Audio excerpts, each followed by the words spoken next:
Hi there and welcome to Easy Forms. In this video I'm going to show you how to use conditional logic to skip pages and create navigation flows depending on the answers that your users provide when filling out a form. To fully understand this functionality, we must first see what it is about. In a multi-step form, the normal behavior is to go to the next page when the next button is clicked, and to go back to the previous page when the previous button is clicked. However, if we use the ready button group, we can skip the intermediate page in the way it was configured. If we indicate that we want to go to page 3, that is where we go. If we indicate page 4 or page 5, that is where we go as well. As you can see, the form is able to remember the user's navigation, so he can go back based on conditional logic and navigation flow. Okay, so how do we use this functionality? First, we need to create our form.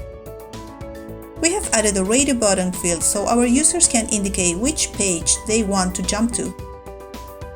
In this example, we offer 3 options.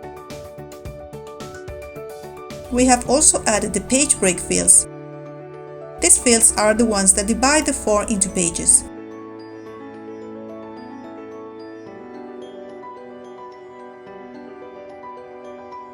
And finally, in the header, we have changed the page's name to help us identify them in the system, but we're going to hide them from the form view.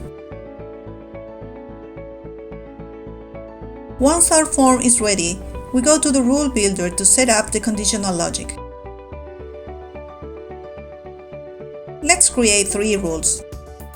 Each one will evaluate if an option of the ready button field has been selected.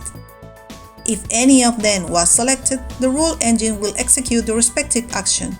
In this case, the skip to action.